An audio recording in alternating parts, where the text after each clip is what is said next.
Test চ্যাম্পিয়নশিপে প্রথম Bangladeshi bowler হিসেবে উইকেটের সেঞ্চুরি তাইজুল ইসলামের। লঙ্কানদের বিপক্ষে বাকিদের নির্বিষ বোলিংয়ের দিনে ব্যতিক্রম কেবল তাইজুল।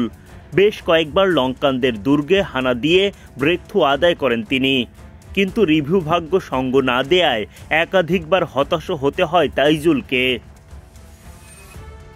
আগের দিন ৮ উইকেট হারিয়ে ২২০ রান করা বাংলাদেশ দ্বিতীয় দিনে টেলেন্ডারদের হাত ধরে যোগ করতে পারে আরও ২৭ রান।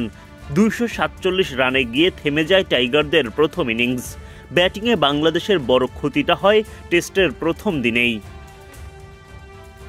২৪৭ রানে অল আউট হওয়ার পর বোলিংয়ে নামে বাংলাদেশ, কিন্তু লঙ্কান দুই ওপেনার পাথুম নিশাঙ্কা ও লাহিরু উদারার সামনে শুরু থেকে চাপে পড়ে যান টাইগার বোলাররা। তাইজুল এক দফা এলবিডব্লিউর ফাঁদে ফেলেও আম্পায়ার্স কলের দুর্ভাগ্যে উইকেট বঞ্চিত হন। প্রথম সেশনে একটা উইকেট তুলতে পারেনি বাংলাদেশ।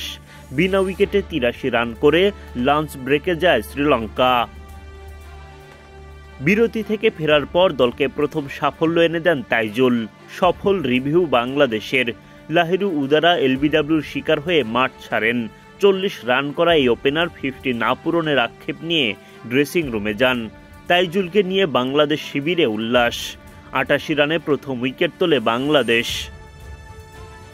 একটা উইকেট তুললেও বাংলাদেশকে স্বস্তিতে থাকতে দেননি পাথুম নিশাঙ্কা। 50-র পর সেঞ্চুরির লক্ষ্যে এগিয়ে যেতে থাকেন তিনি। তাকে যোগ্য সঙ্গ দিয়ে দীনেশ চান্দিমাল রান বাড়াতে থাকেন। চান্দিমালের উইকেট তুলেও হতাশ হতে হয় তাইজুলকে। জোরালো আবেদনে এলবিডব্লিউ আদায় করেন এই স্পিনার, কিন্তু বুদ্ধিদীপ্ত রিভিউয়ে রক্ষা পান লঙ্কান ব্যাটার।